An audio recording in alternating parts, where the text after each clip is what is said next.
هيبسطك يعني؟ ركز في المحتوى بتاعك، صدقني هو ده الأهم. طيب احنا معانا مكالمة متسجلة صوتية، اتفضل لو اتفضلي. أنا اسمي علاء ومتجوز وعندي ولدين، وبحب مراتي وولادي جدا ومهتم بيهم جدا. الحاجة قبل ما يطلبوها بيلاقوها. لو أقدر أجيب لهم حتة من السما مش هتأخر. بعدي كتير لمراتي، هي مهتمية دايما بنفسها جدا، وكتير بحسها أنانية لكن بطنش، وطول الوقت أنا اللي بقدم الحب والاهتمام وأوفر حاجات وهي بتاخد بس. الموضوع زاد معاها قوي وبزعل وبعاتبها، ولكن ولا كأني بقول حاجة.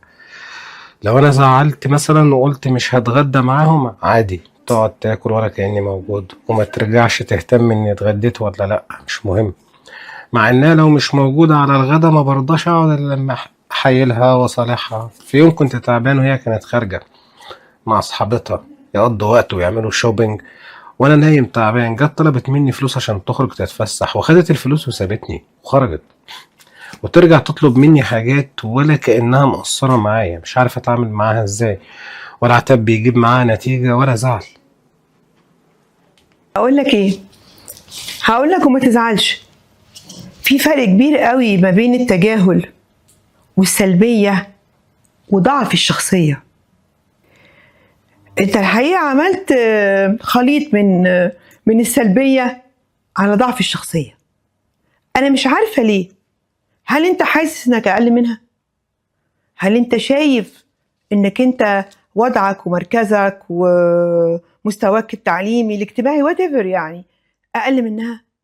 اولا هي قبلت تتجوزك، وطالما قبلت تتجوزك يبقى احنا الاتنين المفروض محدش فينا اعلى من حد. انت بتسكت ليه من اول يوم؟ انت ليه بتدي وما بتاخدش؟ هل انت سعيد اكتر باحساس الظلم؟ ما تزعلش مني، المكالمة متسجلة فانا مش قادرة يعني اتناقش معاك زي ما بيجيلي مثلا رسائل على الصفحة.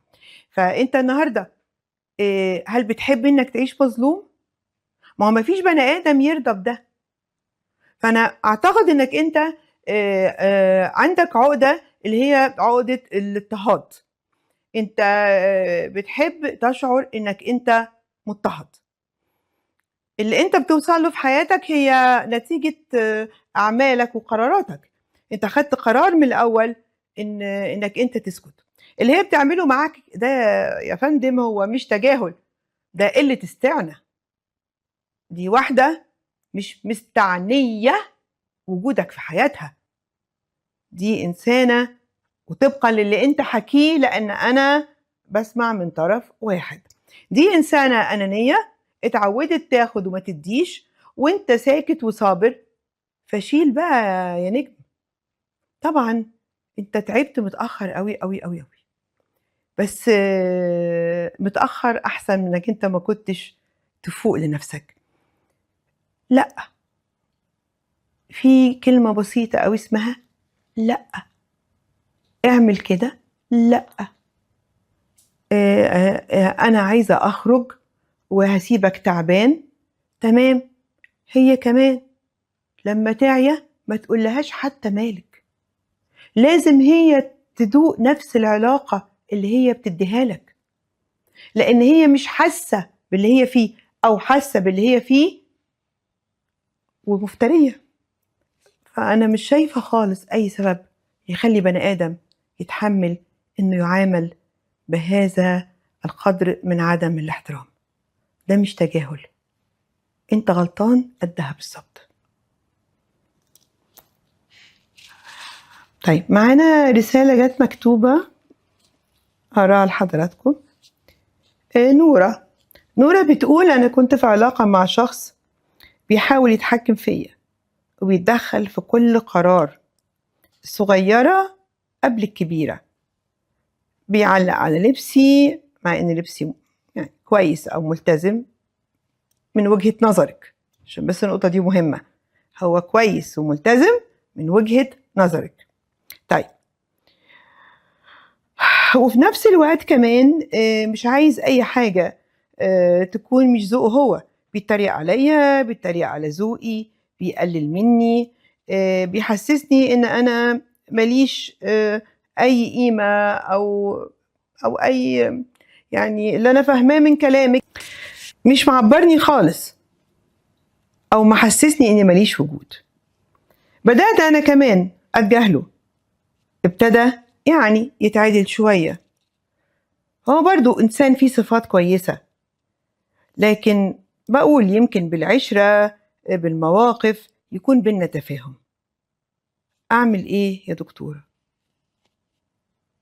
سيبيه يا حبيبتي، سيبيه.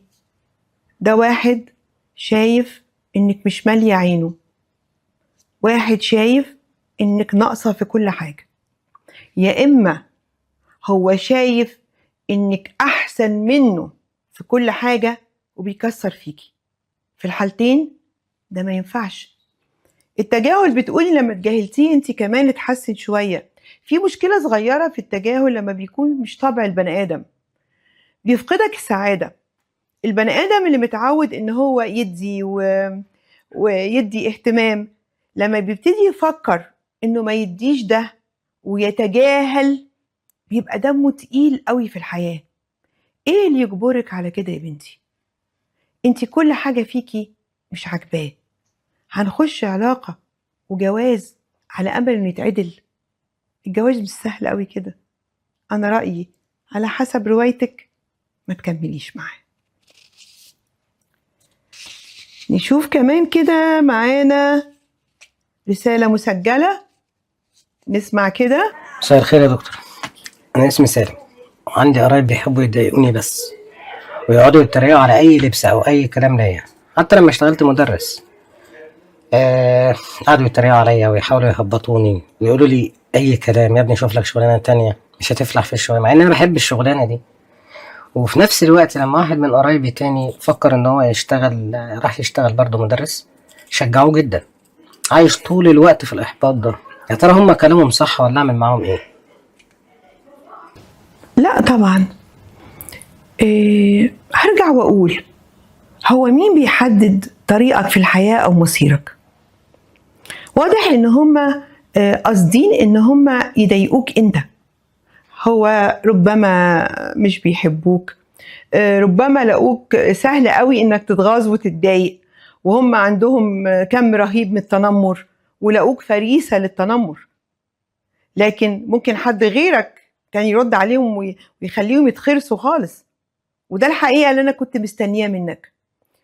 لما تلقى ناس زي دولت، يا إما بترد عليهم وتظبطهم، يا بلاهم الناس دي خالص. مش لا هم قرايب وصلة الرحم موجودة وكل حاجة، بس على قد كده وكفاية. إنما عشان تحطهم في دماغك، لا طبعا. وعلى فكرة التجاهل مش معناه ان هو يكون في دماغك الناس دي وكلامها وانت ما بتردش عليه. لا، التجاهل انك ما تشوفهمش اساسا ولا تفكر هم رأيهم ايه. مش موجودين. فوق لحياتك، فوق لسعادتك، دور على الناس اللي بيحبوك، الناس اللي بيقدروك. انما الناس اللي بتديك نيجاتيف او فايبس سلبية، اعتقد ان ملهمش لازمة في حياتنا. السعادة اختيار مش أقدار.